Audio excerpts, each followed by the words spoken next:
Shalom Bracha à tous, j'espère que vous allez bien, en direct du Gan Eden. Puisque juste derrière moi, vous avez des figuiers, des grenadiers, des arbres fruitiers, la montagne sur ma droite, la piscine à l'extérieur. Et j'espère que vous entendez les cigales, mais comme je vous l'ai dit, il n'y a pas de vacances pour Akadosh Baruch Hu. Be'ezrat Hashem, nous allons lire la paracha de Akev ce Shabbat. Et dans la paracha de Akev, on voit que Moshe Rabbeinu nous rappelle encore différentes étapes qu'il y a eu dans le désert avant de rentrer en Eretz Israël. Et il nous dit la chose suivante. Il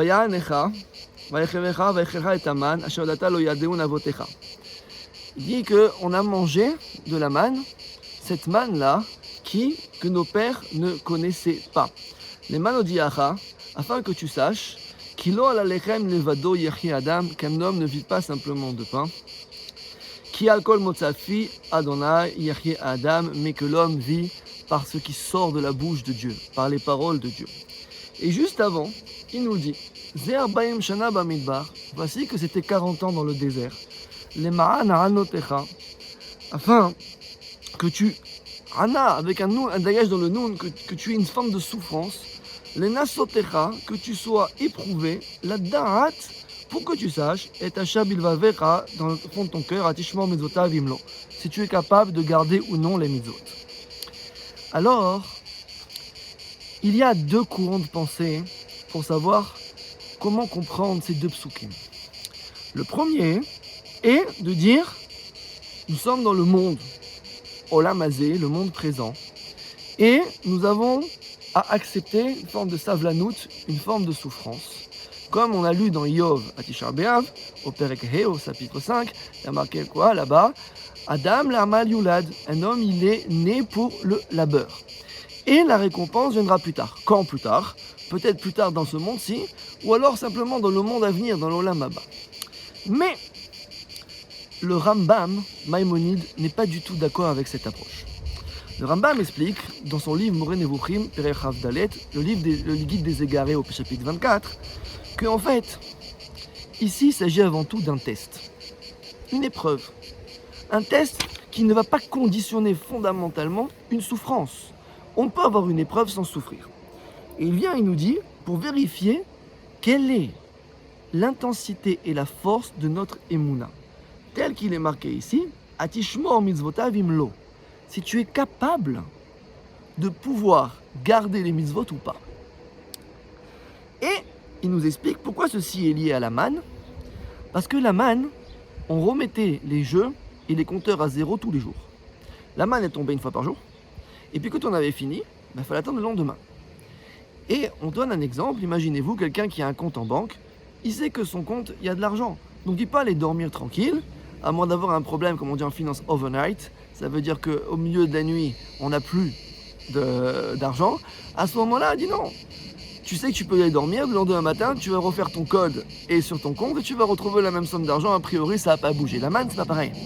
La manne, c'est je l'ai eu le matin, je l'ai consommé et je l'ai plus après. Il faut que j'attende le lendemain. Sauf Shabbat, bien sûr, c'est tombé 2 fois le vendredi. Mais à part ça, et même sur 2 jours, ça ne change pas grand-chose à ce que dit le Rambam. Et il nous dit ici, Akadosh Baruch Hu ne veut pas nous installer dans un niveau de confort qui soit un niveau qui nous permette d'oublier Akadosh Baruch Hu. C'est très important cette force et cette forme que l'on a, cette mitzvah, cet interdit de ne pas oublier Akadosh Baruch Hu.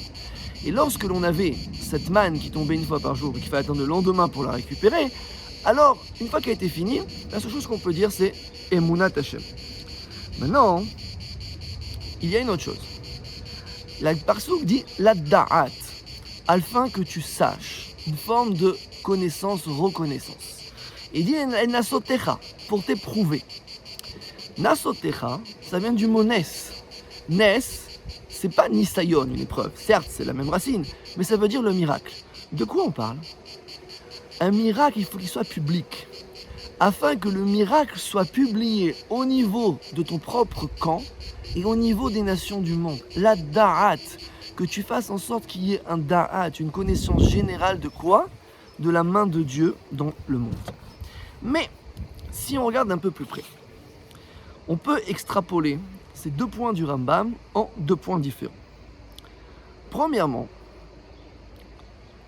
la cause des difficultés, des épreuves, amène forcément un stress.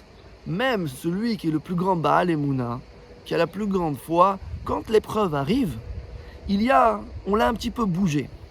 Et ce changement dans ses habitudes de cette quiétude-là fait qu'on va générer un stress. Pourquoi ? Parce que lorsqu'il y a trop de tranquillité, il y a un problème de savoir où est ou non le Hémet. Le Hémet peut ne jamais apparaître chez quelqu'un qui a toujours eu la tranquillité. Exemple, quelqu'un qui n'a jamais été pauvre ne peut pas apprécier fondamentalement les biens qu'il a. Alors que quelqu'un qui a été pauvre et qui, Baruch Hashem, a trouvé des moyens, même qui est devenu riche par la suite, va se rappeler de lorsqu'il était pauvre et va pouvoir apprécier à chaque instant la bonté que Dieu lui a donnée. Maintenant, on a une histoire sur ça. Vous savez, Mordechai, le grand Mordechai de la Megillah de Purim. Lorsqu'il est devenu Mishneh Lamelech, le vice-roi de Achashverosh, il avait gardé une pièce dans son palais spécial. Dans cette pièce, il n'y avait rien, si ce n'est un sac avec des cendres. Et il a fait battre une monnaie sur l'avers de la monnaie, donc il y avait Mordechai avec sa couronne, et sur le revers de la pièce, il y avait quoi ? Il y avait Mordechai avec son sac et sa cendre, afin de ne jamais oublier de savoir d'où il venait et de savoir remercier Akadosh Baruch Hu pour les bienfaits qu'il a fait, non pas que pour lui, mais pour l'ensemble du peuple juif. Les Nasotecha dans le Nes. C'est pour ça que le Olam Hazé, on peut avoir cette volonté d'avoir une Géoula au Olam Haba, mais on peut l'avoir au Olam Hazé aussi, à condition de ne pas oublier Dieu. Également dans le même principe, puisqu'on sort de Tisha B'Av et qu'on est dans le Shiva Nechamta, dans les 7 de la consolation, on peut avoir au niveau de la galoute, de l'exil, une envie de Géoula. Et lorsqu'on aura la Géoula, on se rappellera ce que c'était la galoute. Et on dira Baruch Hashem d'être là où nous sommes aujourd'hui. Mais le Rambam rejoint un autre grand commentateur du Moyen-Âge qui s'appelait Ibn Ezra, qui lui dit que les épreuves du désert ont eu un phénomène d'éducation. Ils avaient pour but quelque chose d'éducatif. Le peuple juif, après 210 ans d'esclavage, n'avait pas, au niveau de son comportement, au niveau de son habitude, la mida, la forme de courage. Puisque quand on est esclave, malheureusement, on est soumis à un maître. Et de quel courage on parle ? C'est pas un courage de supporter la charge, pas du tout. On parle le courage d'avancer, le courage de sortir. Il a même fallu que Dieu les sorte lui-même, ils ne se sont pas sortis tout seuls. Alors on est là, on va prendre cette chose-là. Et dans le désert, Akadosh Baruch Hu a voulu nous affermir, faire en sorte que l'on apprenne la vie, si je peux m'exprimer ainsi, ce que l'on n'avait pas en Égypte. Et au niveau de cela, on a appris le courage, ce qui est très très important, comme dit le Rambam et le Ibn Ezra. Maintenant, la grande question que l'on pose, puisque ça, on parle des épreuves du désert. Pourquoi Akadosh Baruch Hu amène des épreuves ?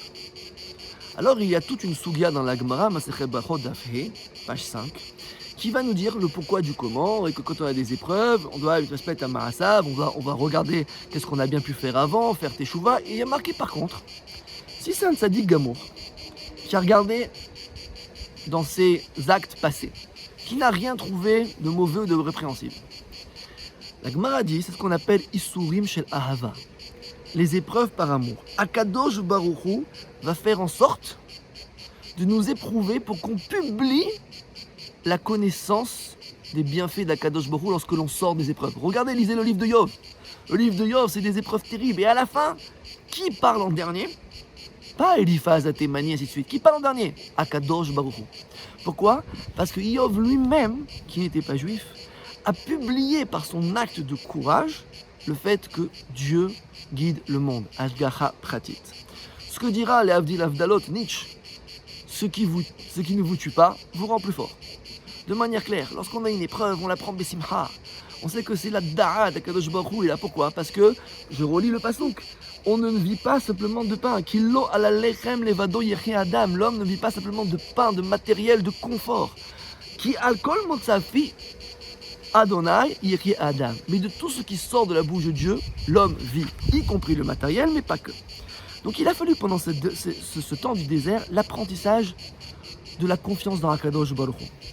Quand les choses vont mal en apparence. C'est pour ça que tous les jours, lorsque nous avons Tahanoun, nous disons le Tehillim 20, le Tehillim Chaf, qui nous dit Elle varechev vele basusim, va'anachnu beshem Adonai Eloheinu naskir.